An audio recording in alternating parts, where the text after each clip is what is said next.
o eterno Filho se torna um templo. Então, a encarnação do Verbo. João 1,14.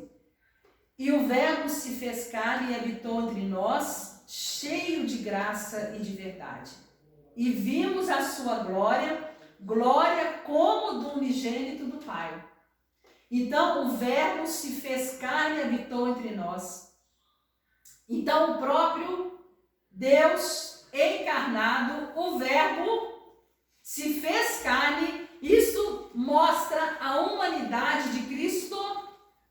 E em Cristo reside toda a plenitude de Deus, o nosso Pai. Então, nele reside toda a plenitude de Deus. Isso é dito lá em Colossenses, no capítulo 2, no versículo 9, Paulo disse isso. Em Cristo reside toda a plenitude de Deus. Então, o próprio Cristo se torna templo, se torna morada. A plenitude de Deus habitando nele. E como templo, eu quero dizer, Jesus é o caminho para Deus. Amém? Você está me entendendo nessa manhã? Jesus é o caminho para Deus. A verdade da palavra. Ele disse aqui mesmo em João 8,32, e conhecereis a verdade, e a verdade vos libertará. Essa verdade que liberta é o Verbo, é a palavra de Deus, é Cristo que veio para abrir os nossos olhos, porque Ele é luz. A luz que vai dissipar todas as trevas, a venda dos nossos olhos espirituais, para que possamos enxergar a verdade e saber e entender que somente Jesus é o caminho. Então Deus providenciou este caminho, fez o plano através do próprio Filho dele. Então é o caminho, a verdade e a vida eterna que Deus preparou para nós.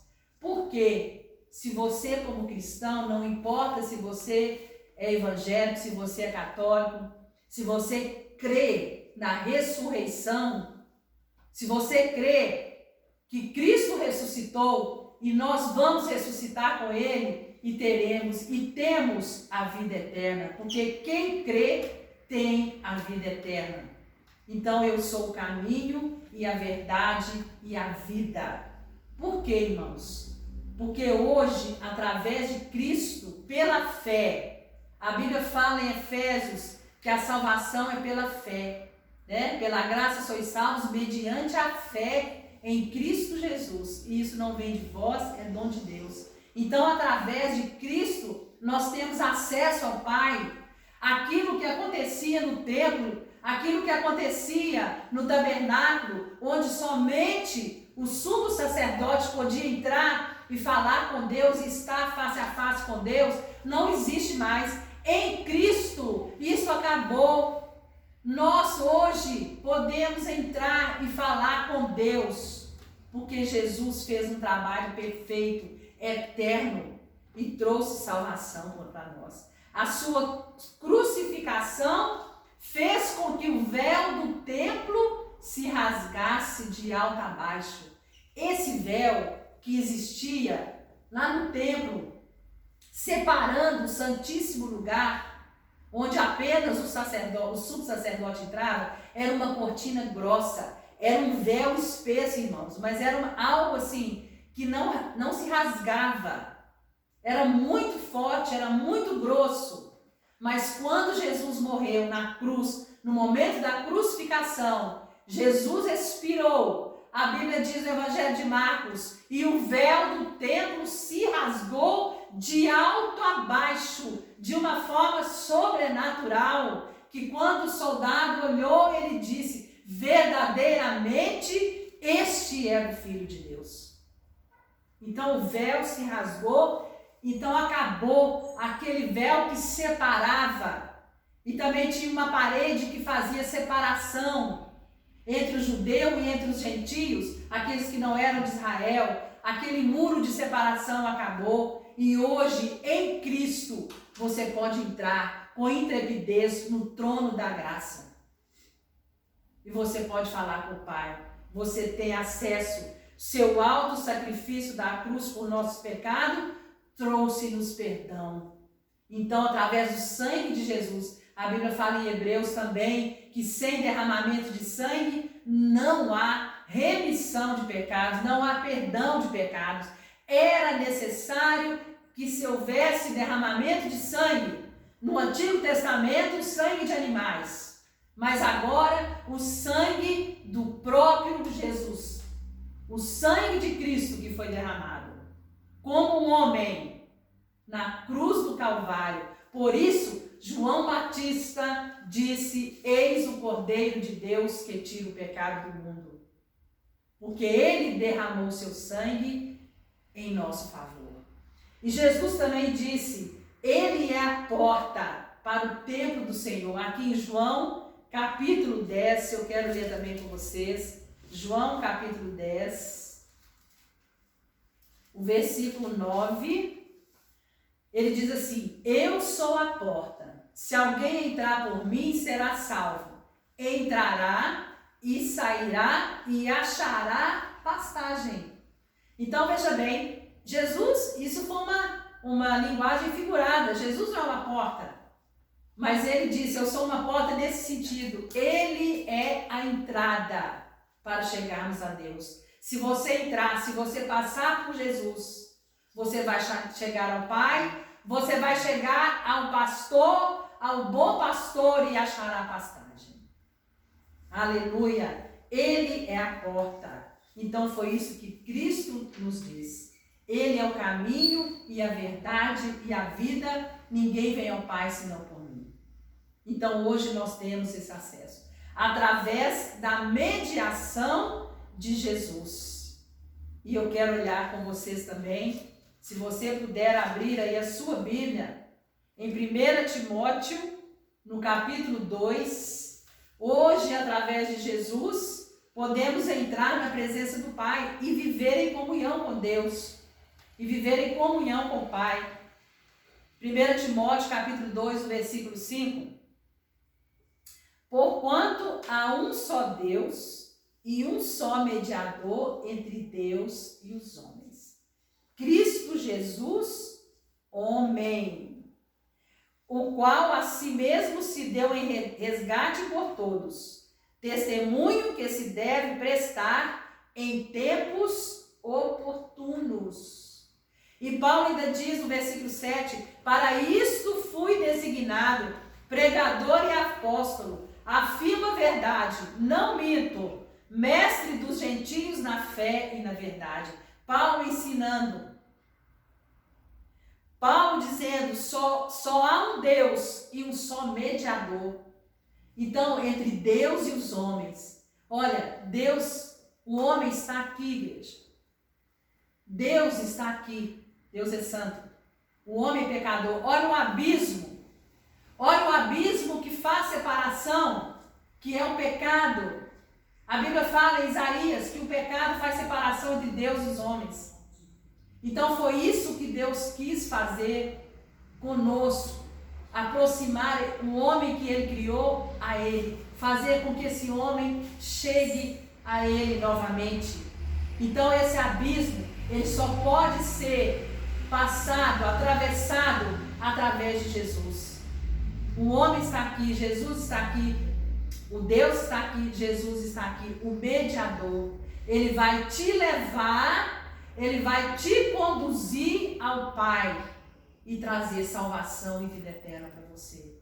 Então não existe outro mediador, apenas Jesus. E o trabalho que ele fez foi perfeito. Uma única vez, o sacrifício perfeito. E Hebreus diz, então hoje, tendo, pois, intrepidez para entrar no Santo dos Santos pelo sangue de Jesus. Então o que é isso? Hoje não é mais o sumo sacerdote que pode chegar até o Pai. Hoje, irmãos, nós não precisamos de nenhum mediador. Cristo já fez isso por nós. Nós temos acesso direto como igreja. Se você crê no seu coração e você recebe Jesus como Senhor e Salvador da sua vida, o Espírito Santo habita em você. Porque quando Jesus subiu aos céus, lá no livro de Atos, no capítulo 1, ele subiu aos céus e ele ficou aqui, o Espírito Santo de Deus que ele deixou. Ele não nos deixou órfãos. Aleluia. Então hoje, nós não precisamos de um lugar especial, nós não precisamos de nenhum sacrifício para chegarmos até Deus. Olha que notícia maravilhosa. Igreja, isto é o Evangelho. O que é o Evangelho? O que são as boas novas? Você não precisa mais fazer nenhum sacrifício. O sacrifício de Cristo foi suficiente. O que você precisa é crer, é ter fé e aceitar a palavra de Deus como verdade, como única verdade na sua vida, porque Jesus mesmo disse: passarão céus e terra, mas a minha palavra não passará. Tudo isso que nós vemos hoje no mundo, tudo isso vai passar. A Bíblia fala, Pedro fala no final sobre a vinda de Cristo, sobre a volta dele, que os céus vão se desfazer, que as coisas todas vão se desfazer pelo fogo. Mas a palavra de Deus não passará. Então nós temos que crer nisso. Então não precisamos de nenhum sacrifício e de nenhum lugar especial. Porque se hoje nós temos os nossos templos para nos reunirmos como igreja, a igreja que Cristo edificou em cima da pessoa dele, da pessoa de Jesus e de nenhum outro homem, porque todos os homens pecaram, são falíveis, apenas Cristo não pecou, o único justo. Então Cristo edificou a sua igreja em cima dele, como pedras vivas, eu e você, cada um de nós é uma pedra viva, que Jesus vai formando o seu edifício, a sua igreja. E quando nós nos reunimos entre quatro paredes para adorar o nosso Deus, para ter essa comunhão gostosa, que é muito bom isso. Mas se a igreja, se nós sairmos de dentro dos templos, das quatro paredes, aquilo ali, sem o povo, não significa nada, porque nós somos a igreja. Então o importante não é ter igreja, é ser igreja. Você é igreja, não é ter religião, porque religião não salva, apenas Jesus Cristo salva. Ele salva, ele liberta, ele cura. E Jesus é relacionamento. Então, fique com a palavra de Deus. Então, precisamos sim, de um coração quebrantado. Isso é que Deus não despreza. Nós não precisamos de nenhum sacrifício. O que o Senhor Jesus quer é que você abra o seu coração. Lá em Apocalipse, no capítulo 3, versículo 20, ele diz para a igreja de Laodiceia: eis que estou à porta e bato. Aquele que abrir, eu entrarei, cearei com ele e ele comigo. Então Jesus disse isso. Está vendo? Jesus, o próprio Cristo, em Apocalipse, disse isso. E também Davi, no Salmo 51, quero ler também esse salmo com vocês. Salmo 51, Davi, um homem que tinha o coração, segundo o coração de Deus, um coração disposto a obedecer, um coração que se arrependia. Salmo 51, versículo 17, diz assim: sacrifícios agradáveis a Deus são o espírito quebrantado, coração compungido e contrito, não o desprezarás, ó Deus. Então, olha que notícia maravilhosa. Hoje, pela fé, você tem entrada diante do trono de Deus. Você pode entrar no trono da graça com intrepidez, com ousadia. Por quê? Porque Jesus já rasgou o véu com a morte dele. O véu da sua própria carne, que foi moída, machucada na cruz do Calvário, pelo sangue derramado. E eu quero dizer para vocês e fazer um apelo nesta manhã. mostrando a urgência do momento que nós estamos passando. Assim como Jesus veio como Messias, que o Pai prometeu, veio, e os profetas no Antigo Testamento anunciaram a vinda do Messias, falaram sobre isso, mas eles também falaram sobre a volta de Jesus, sobre a segunda vinda do nosso Deus, de Jesus Cristo. E o Antigo Testamento fala mais ainda sobre a segunda vinda do que a primeira vinda de Jesus. Fala mais dessa volta. Ele vai voltar. Você crendo ou não, Jesus vai voltar. Então nós temos que estar preparados para a volta do Senhor. Então, a primeira coisa é crer no Senhor Jesus, é tê-lo como seu Senhor e Salvador e seguir o Senhor Jesus. Isso é a nossa preparação e andarmos segundo a palavra do Senhor. Porque se não for assim, quando Jesus voltar, Ele vai levar, Ele vai raptar a sua igreja, Ele vai nos arrebatar. Seremos todos elevados, os mortos ressuscitarão e todos subirão com Cristo. E aí, o que será daqueles que não tiverem Jesus, que não fizeram essa opção ainda em vida? Porque enquanto há vida, há esperança. Depois que morre, irmãos, a Bíblia fala que a nossa memória perece, jaz o esquecimento. Os mortos não sabem de coisa alguma que se passa debaixo do sol. Então, é agora. Nós temos que fazer esse apelo, é agora. Então, porque Jesus vai voltar. Pedro, aqui na sua segunda carta, 2 Pedro, capítulo 3, o versículo 4, ele diz o seguinte: e dizendo, onde está a promessa da sua vinda? Porque desde que os pais dormiram, todas as coisas permanecem como desde o princípio da criação.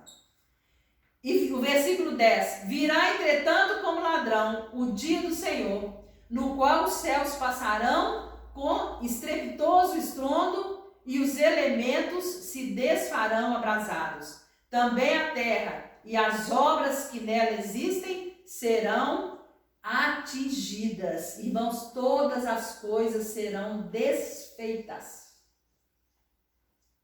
Então o dia do Senhor virá. Ele vai voltar. Assim como ele veio, nasceu, morreu por nós, voltou para o Pai, está preparando essa morada para nós, ele vai voltar. Porque ele disse lá em João 14, não se turbe o vosso coração. Na casa do meu Pai há muitas moradas e eu estou preparando essa morada.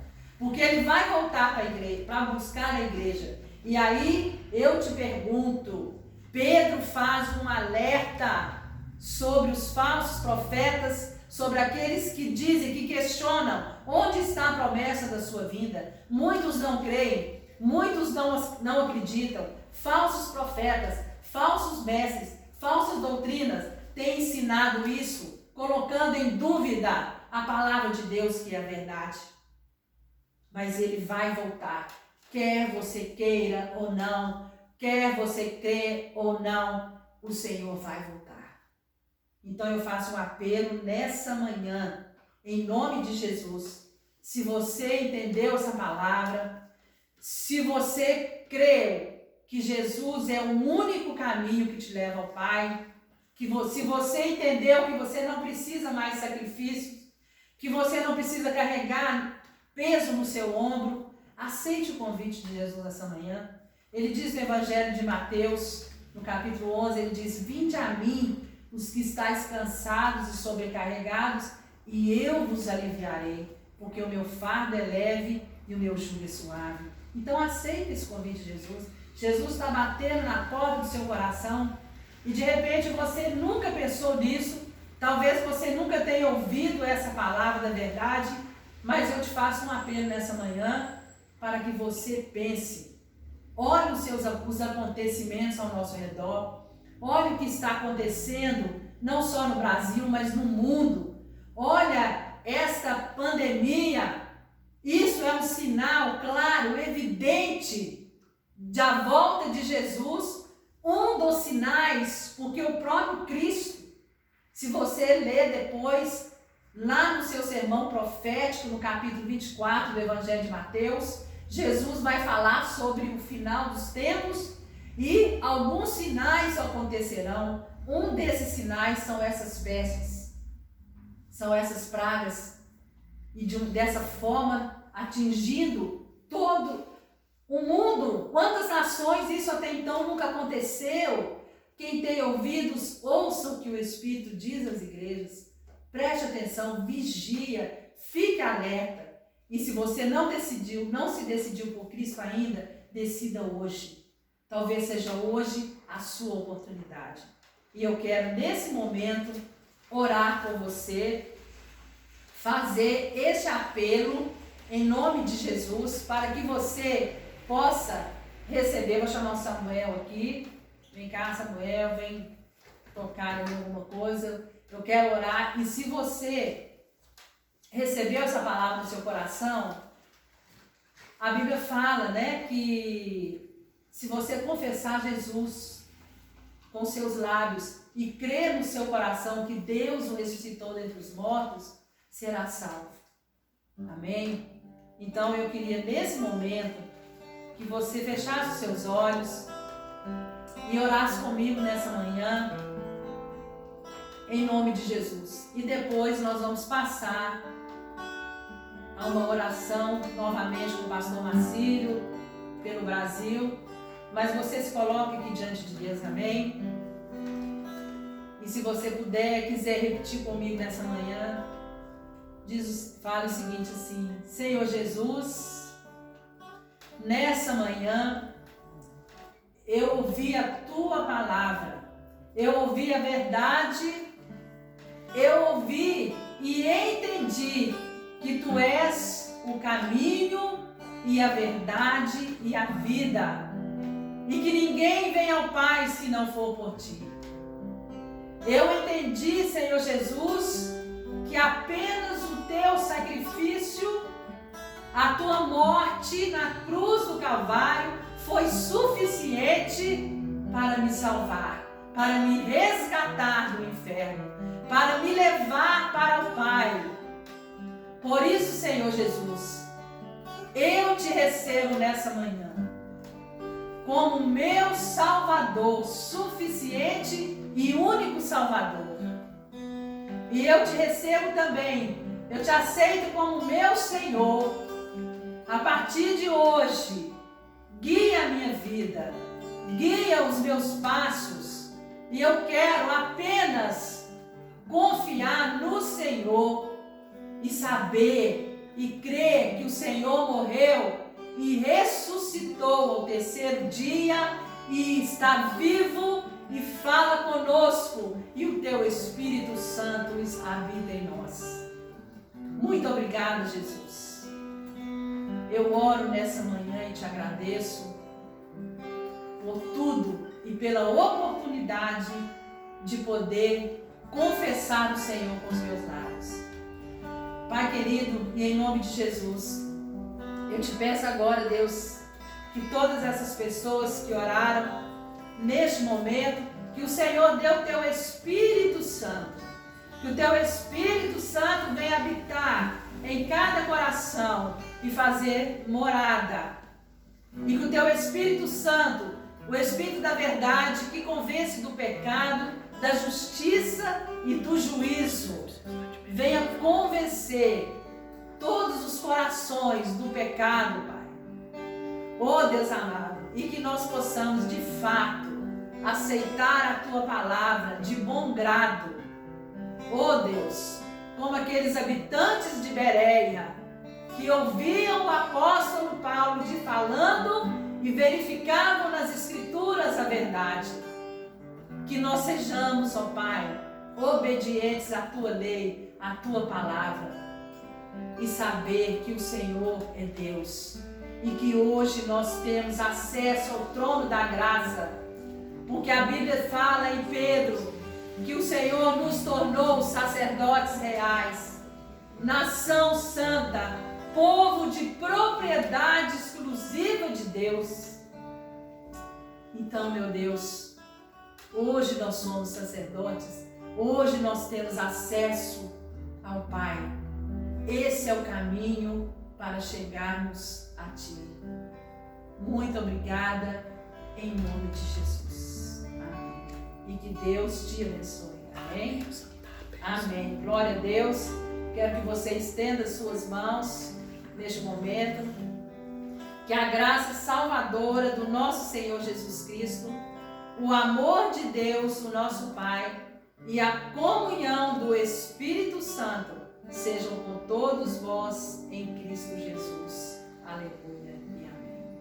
Deus te abençoe.